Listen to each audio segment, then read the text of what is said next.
at a time. Yeah, this is tea time. Yeah, making a difference. One cup at a time. Tea time. So be sure to grab your tea, grab a seat, and tune in to Miss Liz. Tea time. Making a difference. One cup at a time. Tea time, yeah. Tea time.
Well, welcome.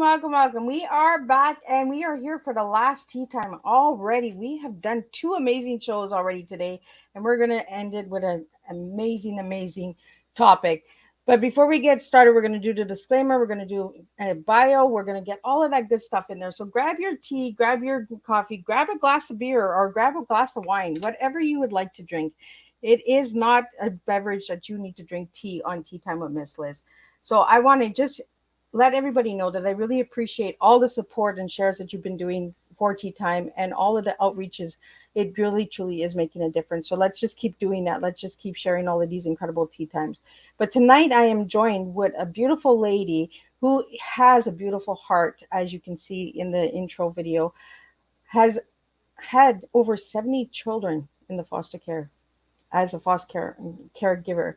So we're going to talk about foster care. We're going to talk about adoptions. We're going to talk about a lot of tough subjects tonight. So if this tea time is going to trigger you, I will not be offended if you do not tune in tonight. So again, I want to thank everybody for the support. So let's get into the disclaimer. Let's get into a bio and let's spill a good, strong cup of tea with a beautiful lady from Australia. That's right. We got Australia in the house tonight. Disclaimer for Miss Liz's Tea Time live show. Miss Liz is going live using StreamYard. Before leaving a comment, please grant StreamYard permission to see your name at StreamYard.com. Please be advised that the content brought forward for any Tea Time show hosted by myself, Miss Liz, is always brought forward in good faith. However, may bring forth dialogues and opinions that are not representative of my platform. The facts and information are perceived to be accurate at the given time of airing. All Tea Time guests and audience participants are responsible for using their good judgment in taking any action that may relate to the discussion. The content brought forward may include a discussion for some where they may be emotionally at risk. It is significant to know that the show is engaging in discussions forms only to offer and inspire awareness and connection and is not providing therapeutical advice. If you have any questions about the disclaimer or the panelist discussion, you may freely contact me, Miss Liz, through my email at bookingmissliz@gmail.com. Moving forward, should you choose to voluntarily participate in tonight's show in any aspect, I myself, Miss Liz, welcomes you. And should you decide that this show is not made for you at this time, I respect your wishes and I will see you at a later show, later date and time. And again, all tea times this year in 2023 are done on Thursday unless they are a rescheduled tea time. So now I want to introduce the amazing Irina Castellano. I think she told me just before we came on, so I'm going to get her to tell me when she gets out here again. But she's coming in all the way from Australia. So it's really early in the morning on Friday there, and we're here Thursday. So Irina, I'm not saying it right. I know I'm not. And I'm going to get frustrated with myself. Irina is an authorized foster carer who's dedicated to providing safe homes for vulnerable children, especially now that we have hundreds of kids sitting in motel rooms as we do not have enough safe homes. for them to go to. Her work has been featured in a dozen of podcasts, a book, articles, as well as radio interviews like with SBS German radio and the Meaningful Monday radio show. She's also runs the nationality a certified foster care program and adoption seminars using her over 20 years of experience. Irina provides awareness and education around all aspects of fostering. She offers professional one on one support, training, and guidance to all potential foster carers and hopeful adoptive parents. She is on a mission to find more careers and to work with IVF clinics and their unsuccessful clients to create families. Along with her husband and three children, Irina has provided a home to over 75 children. That's right, 75 children. Her upcoming memoir will cover her life as an expert in 8 countries, as well as her honest account of her foster and adoptive journey. So let's get her in here and let's spill some tea and let me get her to correct how I'm saying her name. It's all good. And the more you said it, the better it got. I was just like, you told me in the back, and here I am. I can't even. It's been a long day. I know. It's a very unusual name. So it's Irina. It's actually originally Russian, but my parents just saw it at the end of the movie on the trailers, liked it, and I'm now Irina Castellano. Thank you for having me.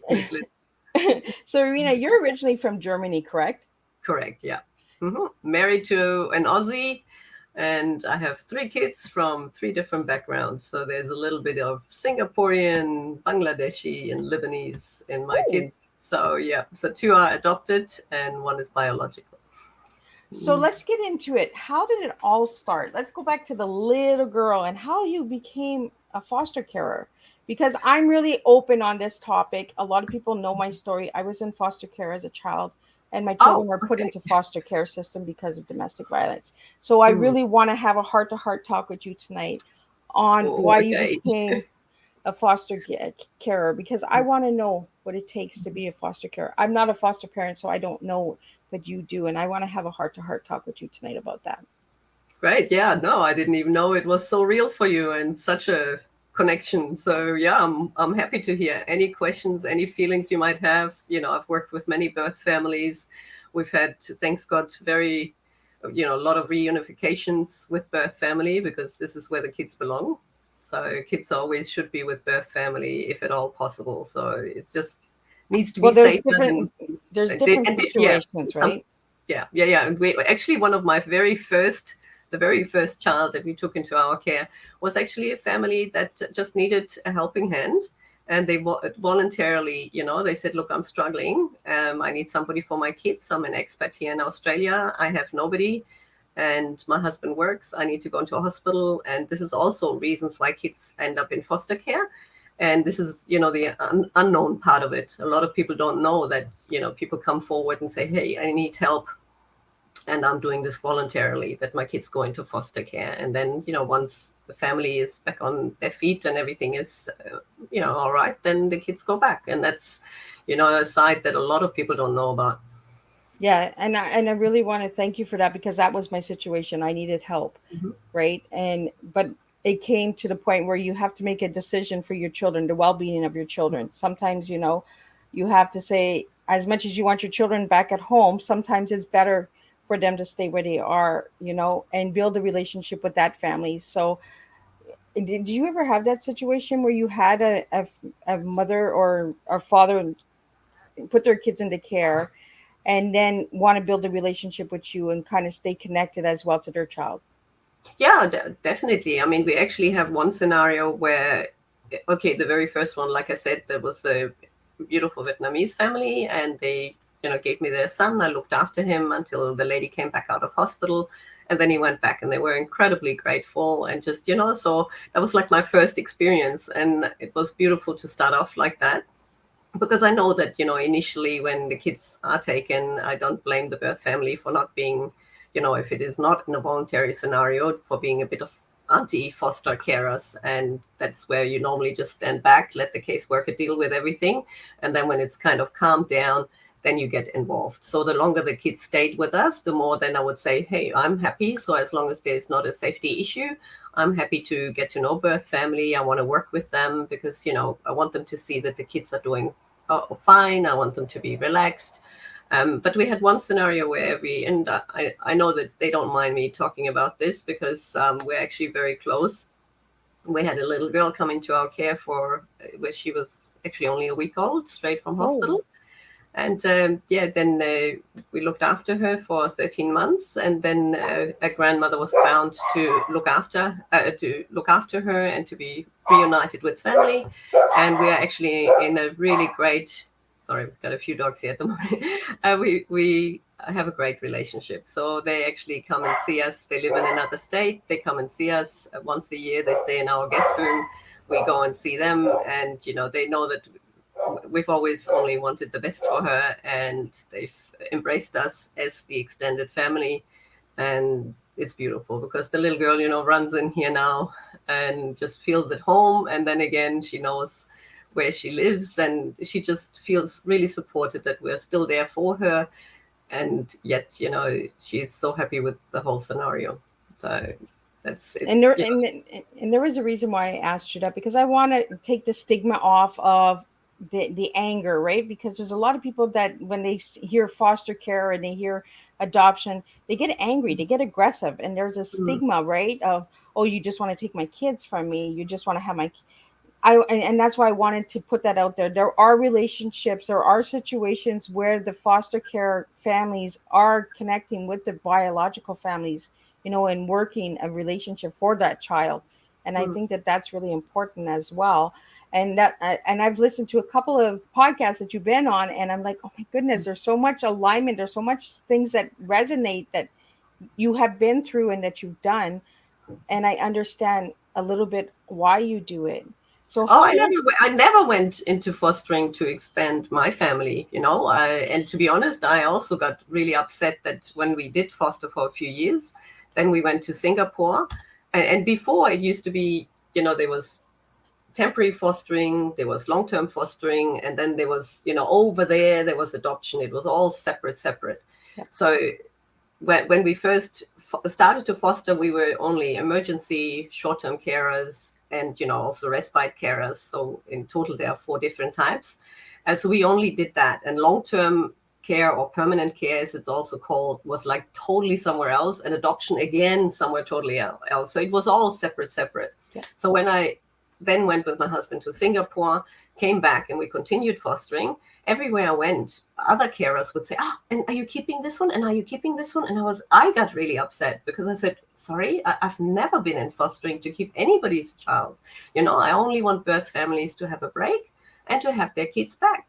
But if there is a child that, cannot go back, then that's a different story, because why would that kid need to keep hopping in the system and, having to constantly change and adapt to different homes if they could stay somewhere? So then we had this one girl that stayed with us. She came for 3-4 months, and at the age of 5, it was then, or at the age of her, she was 2, it was decided that okay, she won't be going back.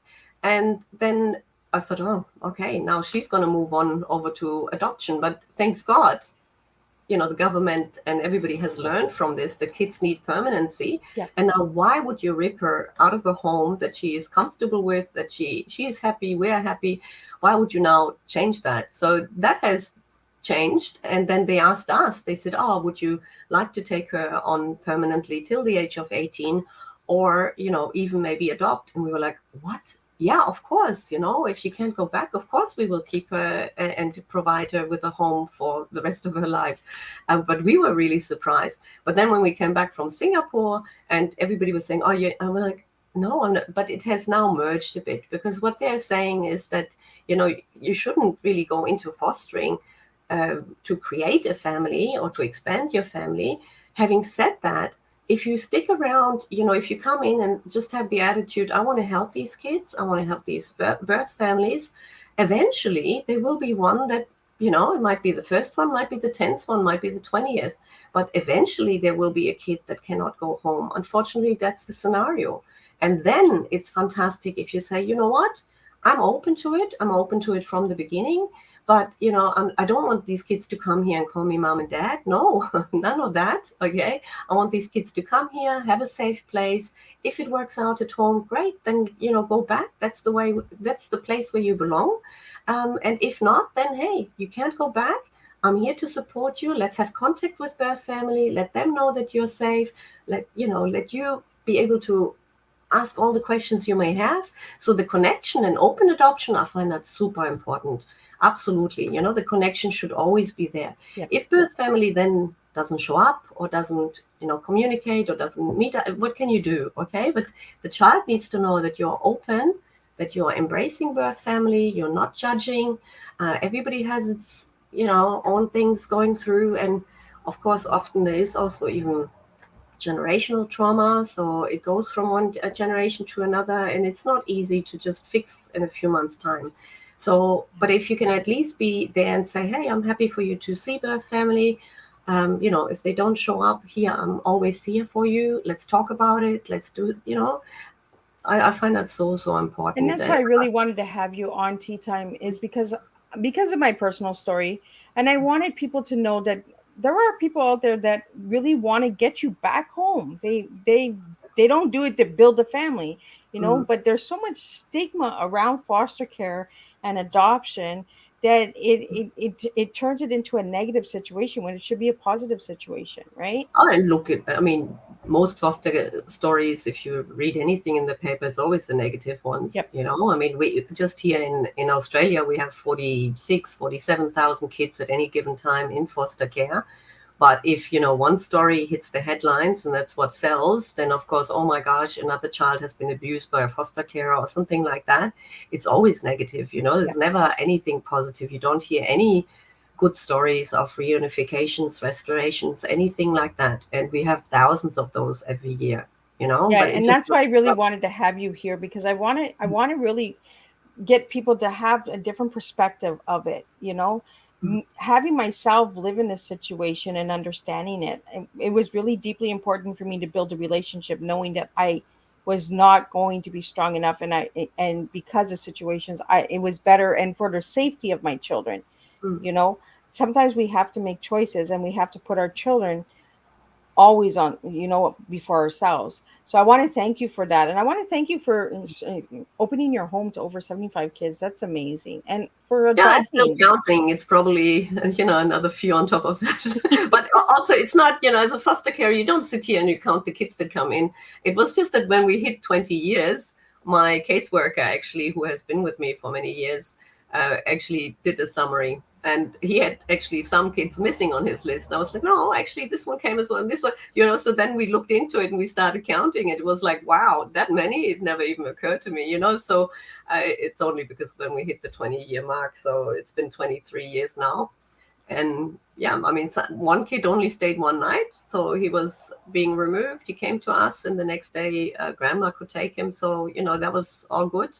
And yeah, the longest is the one that when we adopted one from out of home care from here, from Australia, because the other one was not living with us when we adopted her in Singapore. And what has that done for you by adopting one of your foster care? Oh, I've learned a lot. I'm continuously learning. I'm actually at the moment doing a graduate diploma in developmental trauma, because I'm still trying to learn and understand where these kids are coming from. And initially, I think here and there, I did take things personally when kids said something. And, if everybody ever thinks, oh, they're going to say, you're not my mom. I've never heard that. Okay. I've never heard that. But also parenting is not easy. Parenting in itself is a challenge. And I'm living now with 3 teenagers. So parenting in itself is one thing, but parenting kids that come with history that you don't know, it is challenging. And I've got one child who can see her birth family, no problem, anytime. We can SMS, she's got her number, all of that. And then the other one where there is no contact to birth family, because it is from overseas. Yeah. And they are not as open in Singapore about it, sharing your story and everything. So I have both, and they are so different. and yet they have so much in common. So I'm constantly learning from each of them and trying to navigate this, that, one has contact, the other one doesn't, and, one gets gifts, the other one doesn't. It's all these things that you need to navigate. And just, with identity and also culture and everything, you're constantly learning. I've learned so much through this adoption, to understand where kids are coming from and what's actually really, really important. I mean, I've taken so many things for granted from my family, like, routines, boundaries, all these things that you think are just so normal in every household. And then when these kids come in and they tell us it's totally different in their houses, that, it's mind blowing. I admire people who, like you, are voluntarily saying, hey, I'm struggling, help me here. I love that. I think it's the best thing for these kids, in the sense that, that they are safe, they're okay, you get your life back on track. And, then you have a much better chance of surviving all of this. And then others who might be really upset at the beginning when the kids are taken, but once they get the time to breathe and just focus on themselves to get themselves better, that then they also often come around and they're like, hey, now I understand why they were taken. Now I understand that there's, especially with domestic violence, there's this vicious cycle where you always think, oh, now it's going to get better. And now, you're so full of hope, and then boom, it just doesn't happen.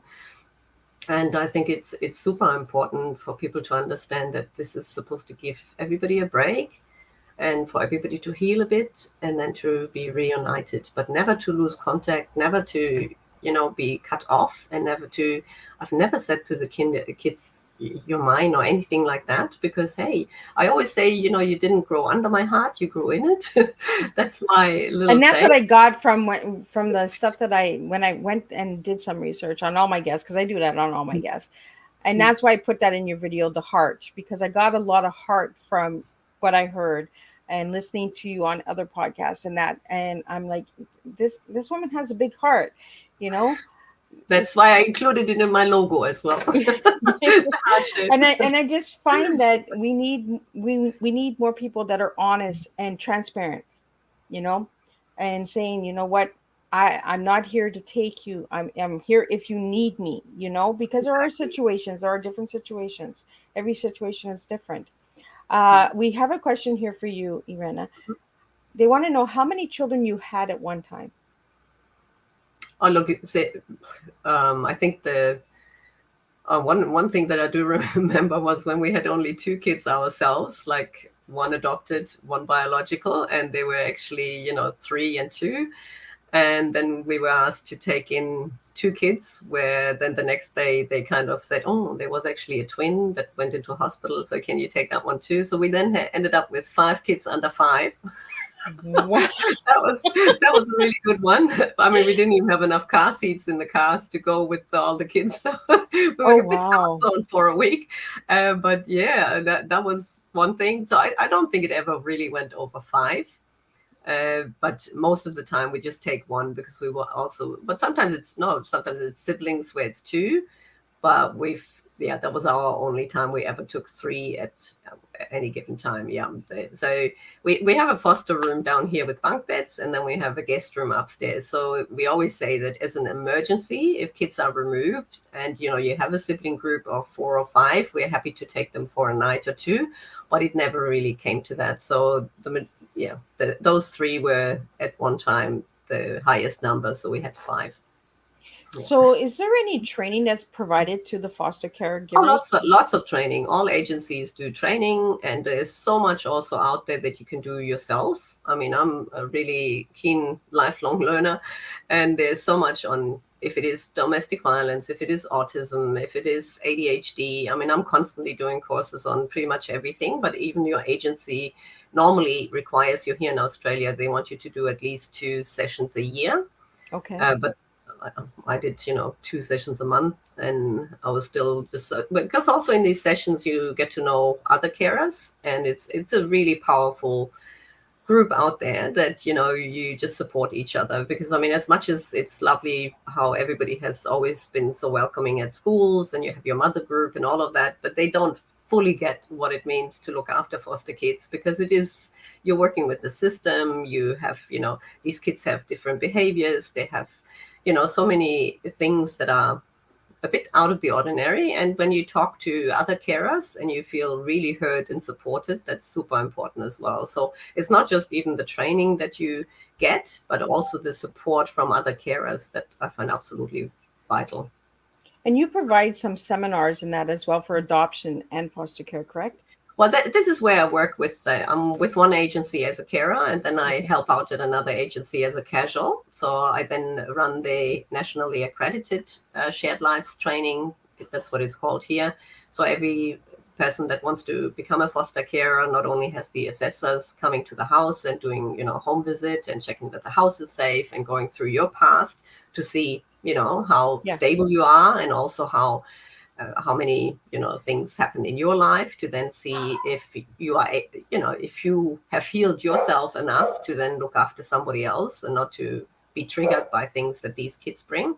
So that's super important, the assessment itself. But then also you need to do a 2-day training that is compulsory in order to then be authorized. And in that, we just cover a lot of things about contact visits. We talk about, especially here in Australia, we talk a lot also about the stolen generation and the intergenerational trauma that community had to go through and is still going through. And because, the Aboriginal and Torres Strait Islander kids are overrepresented in the out-of-home care system. So that is a big part, to prepare people for that as well. And just a lot about how things will change when these kids come into your home, and what you can prepare and what you should have ready, and just also talking about certain behaviors that might come up. Because one of the big things I think is that kids are often not regulated well with their emotions. And that's another huge thing that I realized as an adoptive parent and as a parent in general, but also one now as a foster parent, that self-regulation is a key one. That, because of the role modeling that they had, that, if there is an issue, let's just hit, or let's just scream, let's just yell, that they do understand that you need to, first of all, identify the emotions that you go through, and then you name it, and then you find strategies to cope with that. So if a kid, loses it or has a little tantrum, then it's always about, okay, it's all right for you to be angry. I can see you're frustrated. So you name it. And then you try and work through it and say, all right, so the next time you're frustrated like this, no, we don't kick. No, we don't punch. We actually now find other strategies to do this. And that in itself is the bit that I think I've learned a lot from, that these kids just need to be guided on how to. Well, parenting is hard, right? It's hard for foster carers. It's hard for parents. But parenting is not an easy job. It doesn't come with an instruction book. You try a little bit of this, you try a little bit of that, and you're like, oh, okay, this works. That doesn't work. Okay, I know my boundaries with you. I know, and I love that you said emotions, because children don't know how to express their emotions because they're so programmed, right? They're so like if the household is, they copy right? what they see, so they are able to express their emotions, but maybe not necessarily in the appropriate way, so it all comes out, and it all comes out at the weirdest moments, and something triggers these kids, and you don't know what happened here just now. Why did this kid flip? But then you work it out, and you, like, just an example. One time, my boy, all my kids, this is another really great thing, that I think your children in your household learn so much from fostering these kids. Not just, that you can distract, that you can redirect with the emotions, like all of that. But also, my kids learned very fast that, oops, some kids, mom took drugs in utero, or okay, so this one doesn't see his parents because they're incarcerated, or dad was never in the picture, that was a one-night stand, or all these things that my kids, they grew up so fast by just watching what was going on. So they realized that they come from a really sheltered place and they were not exposed to any of this. And I think it's also really great life lessons that these kids are learning, And one time, my kids have always been very involved, and one time he threw a kid up, and like in the sense that just to catch it and play and have fun, and one kid, he was a 6-year-old, he just lifted him up and he started screaming like anything. We're like, oh, put him down, put him down. And then later we realized that they were saying, well, there were so many people coming and going in the houses, and if they were in the way, they were just picked up and thrown in the corner. So, it's like you don't often realize what is triggering these kids, and you find out later what it was. When you talk about it, you say, hey, now that you're, calmer, and can we talk about yesterday? What happened there? And, and then they talk about it and they say, well, it just reminded me, and this is, whatever. So to always think that behind every behavior, there is a reason. Yes. And sometimes it's just, even, bad attention is better than none. And exactly, right? Sometimes because they seek attention so badly because of situations, that they'll react badly because it's getting them attention, because that's what they're seeking. Also a form of neglect, if you're constantly being ignored, and because, if parents are preoccupied with addiction or, all kinds of things going on in their lives and they've never really felt heard, then either they go super quiet or they play up. And to be honest, I like to rather work with those that play up, because you can see what's going on and you can start to name it. The ones that are super quiet and withdrawn and in the corner and seem so placid and so easygoing, those are the ones that worry me a whole lot more, because then the hurt. And when you talk about when kids, even my kids, here and there you get bullied at school. So for me, I always try and teach my kids that hurt kids. It is kids that are already so hurt inside that they feel the need to now hurt others to make themselves feel better. And when you start to always bring that bit in, I think the fostering has taught my kids, hopefully, quite a bit of empathy and compassion towards other people. And they often come, like especially the last one, she would come home and say, oh mommy, there's this kid that always sits by himself at lunch, so I go up and I ask, it's like it makes them really much more aware of what goes on in other people. And I think that's also another really great side gift that you can give your family, to actually understand that everybody just needs a bit of a helping hand. And why not do it with kids that you have not been asked to be born into these situations, and they also just need a helping hand, just like the parents just need an extra helping hand. Well, I think you're also giving them a legacy too, to understand people, right? By building that empathy of bringing the different situations in their home. You're teaching the children, your own children, that not everybody has a good home, not everyone comes from a good background. So we have to have that openness and kindness of understanding a little bit more. And I think maybe that actually helps, like siblings, that look at each other and say, oh, we should watch ourselves. Like, we should watch out for each other, because some children don't have that one to watch out for. And I want to get into this. There's over 4,000 children that are in motels because they don't have homes, correct, in Australia? Now, I wouldn't say that there are 4,000 in motel rooms. In our New South Wales now, we have a few hundreds. But all over Australia, we're looking for 4,000 homes. So that was announced by, Adopt Change. So that's the figure that is going around at the moment, that we need 4,000 safe homes. But it's not all of them that are in motel rooms now. So how does that work for them to be in motels? Like, are they being cared by the hotel management? Like, how does that work? No, they would be with youth workers and caseworkers. Okay. So, unfortunately, they are in Australia itself, like other countries. I don't know how it is in Canada, but a lot of countries have orphanages. In Australia, that was abolished because of the past history and the really negative things that happen in these orphanages. Unfortunately, that is also often the case in many other countries, but here in Australia there are no orphanages. So which means that the kids are removed and you call one foster care after another, and for whatever reason they can't take the kids, then the next option is to put them in motel rooms and then to have supervision there. But of course that is not ideal. They need to be in family settings. They don't need to be just in a one bedroom there. So that's why the minute I heard that, because that is fairly fairly recent compared to the 23 years that I've been going. And ever since I heard that, I thought, okay, I got to do something here.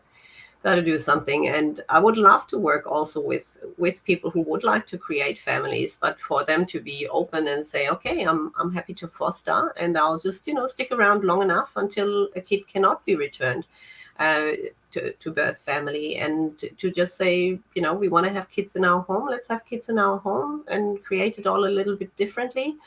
And yeah, just be there for these kids. And eventually, I would think that there is a child that cannot be restored, unfortunately.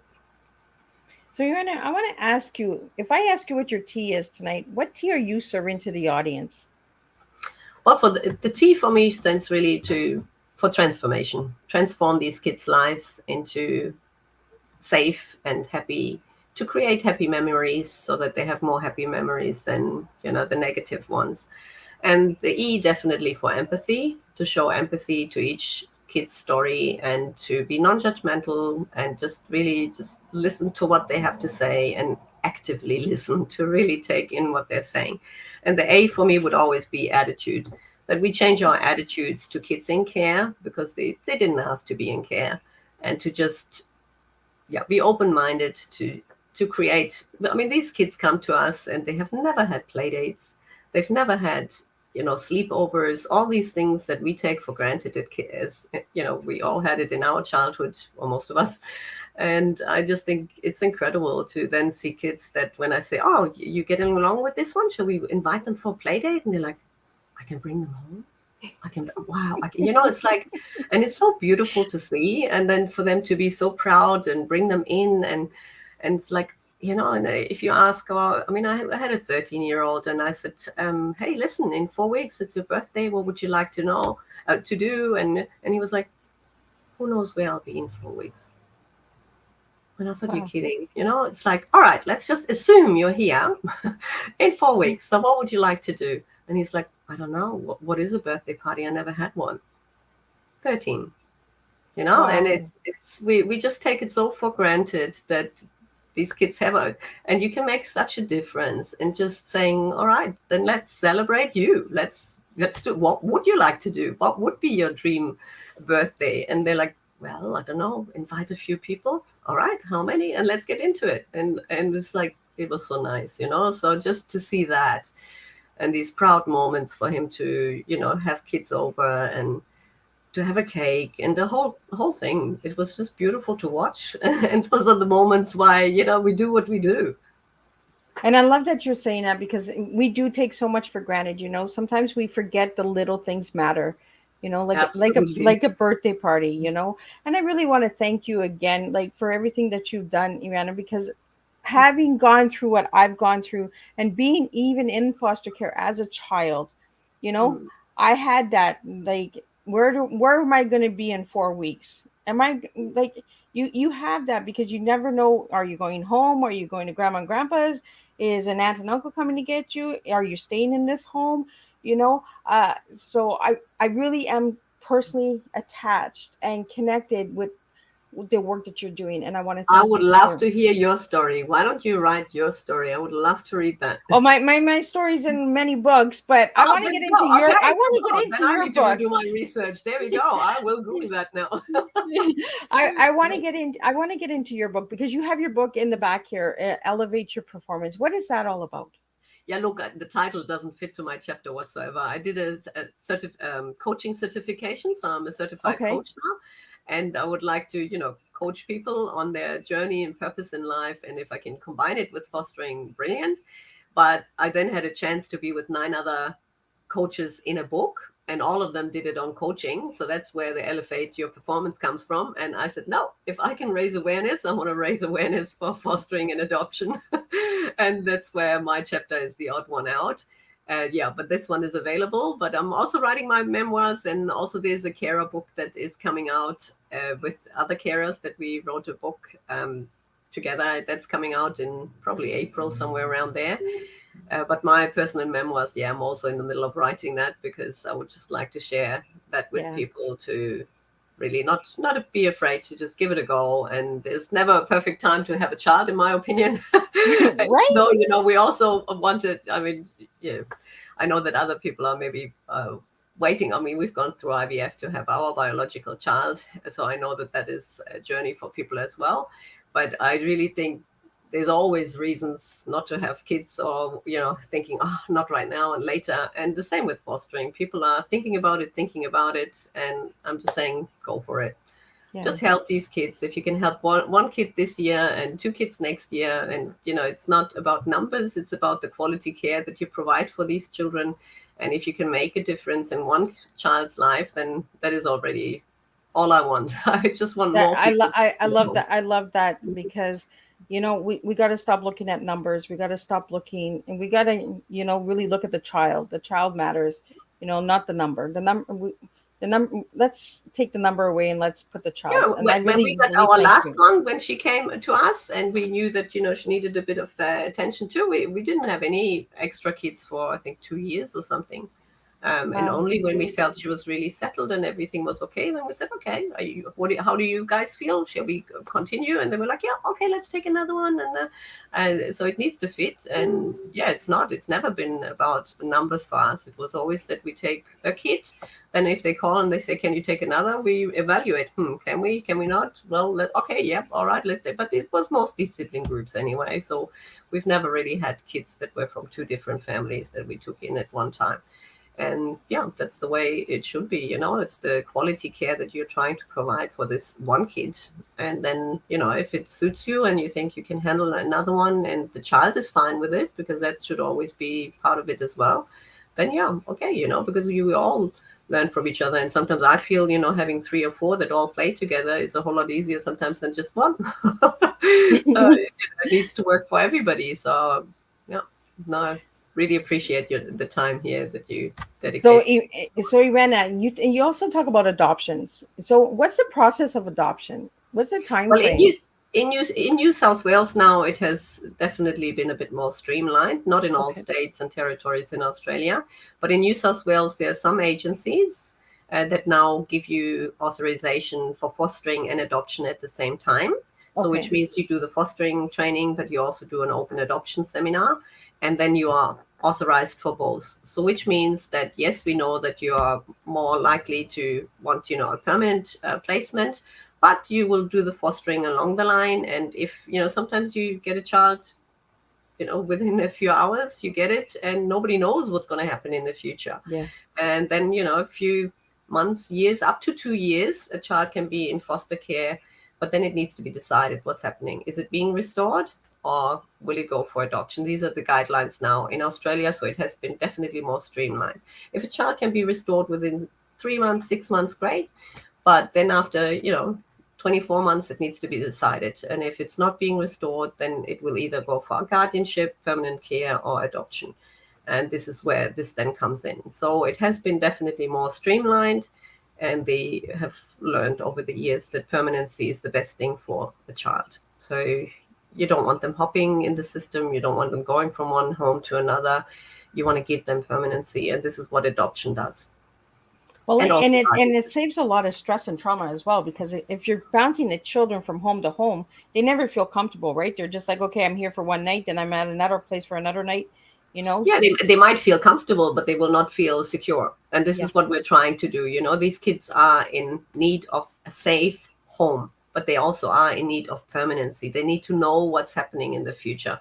I think COVID has shown us that, there's so much anxiety about, will I have a job? Will I have this and that? But can you imagine living with this as a child, not knowing where your Yeah. home is?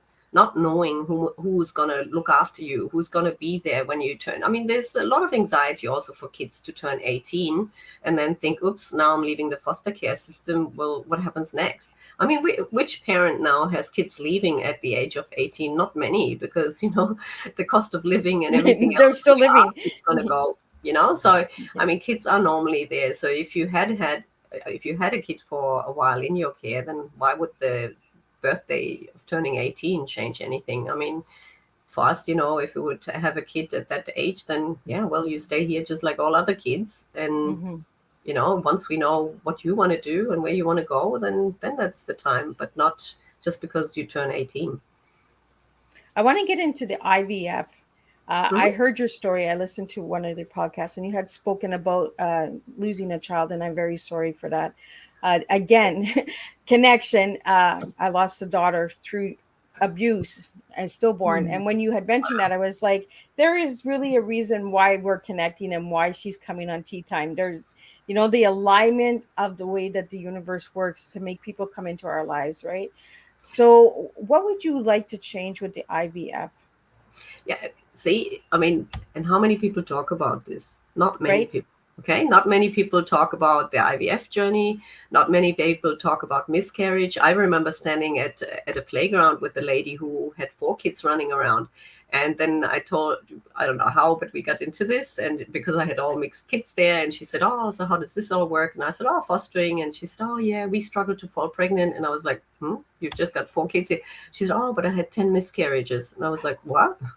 It's like unless you talk Yeah, we about don't it, talk you about don't it. know. You don't know. So, and this is where, when I saw all these kids now in motel rooms, and I'm thinking so many people have gone through what we have gone through in the sense that we wanted kids and then it didn't happen. Uh, there must be a way to connect IVF clinics with, we're not trying to take the work and the money away from the IVF clinics, but for IVF clinics to actually say, you know what, you know, give people time to grieve that maybe they weren't successful or they could only have 1 kid through IVF, but they would love to have more kids. That you then say, all right, then let's look into fostering, let's look into adoption. Maybe 6 months, 12 months down the track, the IVF clinic sends something to these people saying, hey, have you ever thought about fostering? Have you need time to grieve and to Yeah. accept what's possible naturally or through IVF in your life, but then to say, all right, I mean, we want to fill our home with kids. Well, there are plenty of them out there. Unfortunately, plenty of them out there. And even if you just say, I'm going into this, on a temporary basis, or I'm happy to have both temporary or long term, and let's just see what happens and what develops. And there should be plenty of people out there. I mean, to think that we are in this country and you also have single parents that have one child but always wanted another. Why not foster? Why not adopt? You have people in gay communities that are going through so much with surrogates and all of that, but at the end of the day, this kid needs a home filled with love and people willing to adapt their life to a child in their lives. And yeah, I think we need to really rethink how we can find homes for these kids. I appreciate you saying that, Irena. Because there are people that want more kids but can't have more kids. Why not look into fostering, or even people that can have children, and open your homes. Yeah. Uh, I and we don't talk about it, and this is why I have my platform, because I want to bring these topics to the table that says, why are we not talking about it? Why are we not finding these homes? Why are we not finding solutions? Yeah. When you're right there, you're saying, hey, Mhm. let's open the door. You want a child, okay, foster a child, even if it's just temporary. You're gonna at least open that difference and make that difference, right? So I really want to thank you for bringing that to the table. And I want to, again, I really feel connected to Irina because we have so much similarities in the stories, that not through foster care and all that, but I mean, just personal, woman to woman. You Mhm. lost a child, I lost a daughter, through stillborn. And when you had mentioned that on a podcast, it kind of made me choke. I was like, oh, how do I prepare for this tea time? Because I knew Mhm. it was going to be a very, very heart to heart tea time for me. um Yeah, and you're not replacing by taking in other people's kids and helping them. You're not replacing the one that you've lost. You're not replacing, anything. You're just opening your home to other kids, and you get the joy of having kids around you. And this is all I ever wanted. I always wanted to. I mean, I've been babysitting since the age of 12. I've always had a connection with kids. And at the age of 13, I read the book A Child Called It by Dave Pelzer, and I thought, what, fostering? Never even heard of it. So immediately I then, at the age of 13, I said, one day I want to have my own kids, but I also want to foster and maybe even adopt one day. And yeah, it took me a while to find my husband. And then when I did find him, and I was actually coming here to Australia and I couldn't work because of my visa status. And then I saw all these local papers with ads, become a foster care. And I was like, oh, that's what I've always wanted to do. So my husband didn't know anything about it. He traveled 200 days a year for his work. And I was actually calling him when he was in China. And I said, oh, darling, how about fostering? And he was like, huh? I thought we were trying for our own. Yeah. But I always wanted to foster. And he really only went along with it because he wanted me to be happy and occupied. and yeah, then we did it, and he was okay with it. And then I talked about adoption, and I said, well, maybe this is something. And he was like, oh, I don't know if I can love somebody else's kids like my own. And I said, well, just go. We'll do the fostering, and then maybe if. And then we heard about the little kid that needed a home. She wasn't living with us, and this history. And then when I was actually pregnant, well, through the IVF, and we had continued with that, and I fell pregnant, he was really worried that he wouldn't have enough love to give because he just loved our daughter so much. And I was like, oh, just don't worry. When he comes out, and and then we always wanted 3 any which way, and it just meant to be. So when we continued fostering, and then the one that we thought was only staying 3-4 months, and she came up for adoption, we was like, well, that's but now for us, that's it. And I want other people to do the same, and just to just be open to it, and just say, hey, whichever kid comes for however long, it's fine.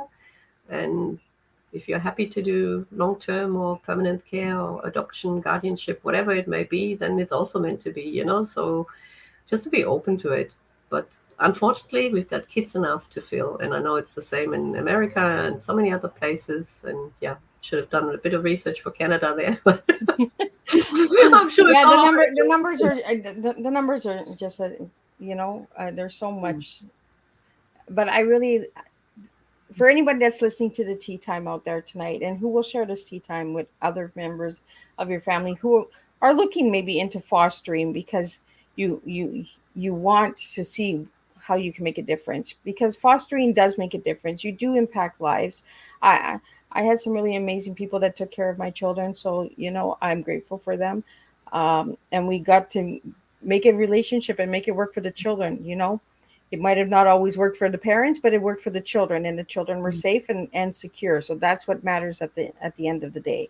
Irina, I'm glad it was a positive story and good outcome for you as well. Very good. Absolutely. And my children are still in my life, and we have some really good memories that a lot of people never had. It's like you said, there was a lot of negative stories. Let's turn those negative stories into positive stories.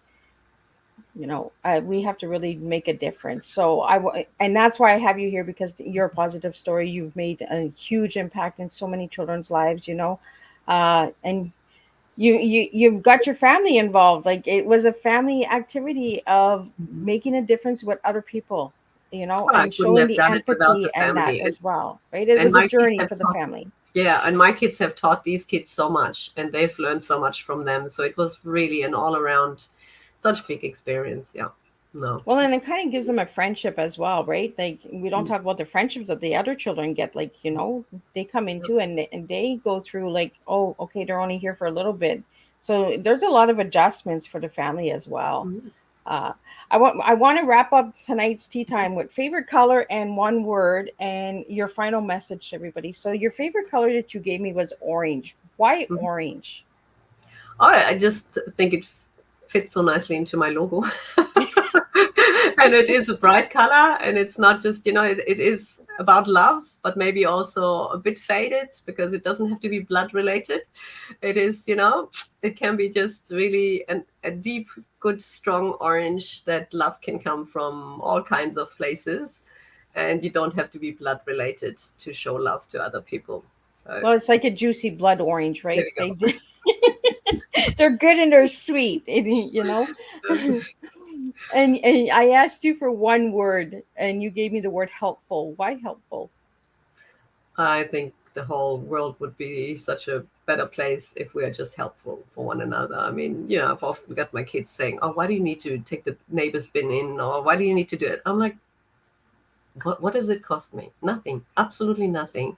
And being kind and helpful is just, I don't know, it's just absolutely, something that has always served me well. I don't think that I've ever gone short, because the more you give, the more you get back. It is just like that. And I mean, just by having the best of intentions and wanting to do the right thing. And yes, here and there, maybe I got burned, but those 3, 4 times are nothing compared to the thousands of times that I've, really gotten Yeah. so much more back. And for me, I will never change that. I will always try and be helpful. And that's what I feel I'm doing with the fostering. I'm helping other people to get back on their feet. And that's the whole idea.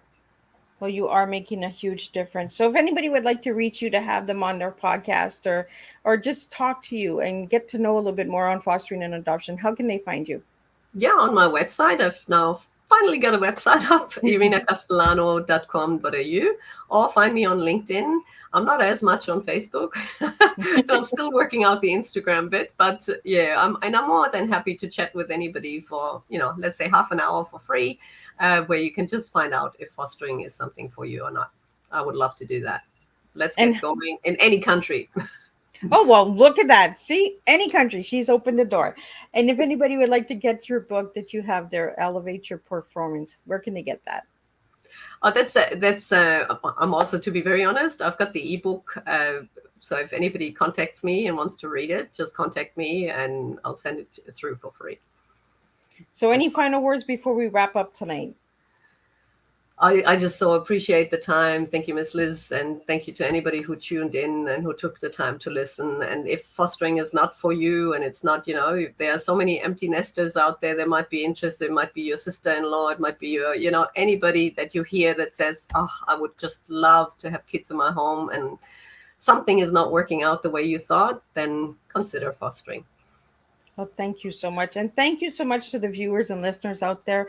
Thank you for the people that sent questions in, and that uh, as we were talking and having discussions, some of the questions that were coming in, you had already answered as you were sharing. So I didn't feel that we needed to ask those questions because you were answering them as you were sharing. So again, I want to thank all the viewers and supporters out there. I want to thank everybody that is actually supporting Miss Liz and just giving a quick little share and giving a quick subscribe on the YouTube channel.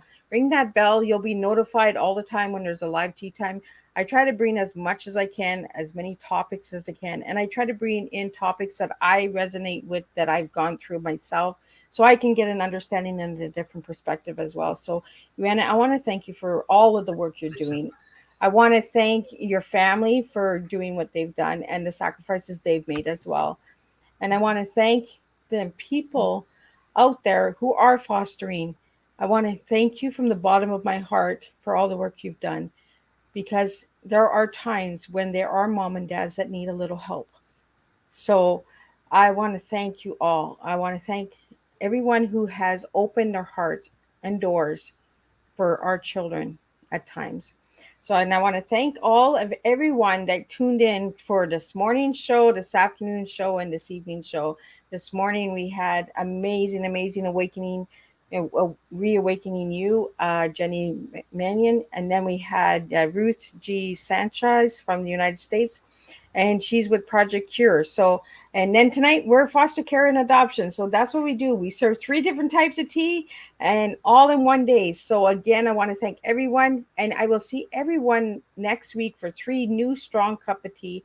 And stay tuned, because on the 23rd of April, I will be releasing all of May's guests, and you can reach out to all of my guests. Reach out to Ivana, and thank you again, Ivana, for don't leave. I'm just going to wrap up the live, and we're going to get you a good farewell and stay contact. And again, thank you so much for everything you've done. Thank you very much for having me, Miss Liz, so far. And I would like to thank, the birth families out there that entrust their kids into our care, because I know it's hard and it wasn't voluntary for most of them. But please trust me that there's a lot of foster carers who do amazing things every single day, and they have the best interest of your kids at heart. It's, really, I mean, there's good and bad everywhere, unfortunately, but the majority is really helpful to the T to actually really help these families get back on their feet. Well, we couldn't do it without people like you as well. So thank you. Thank you.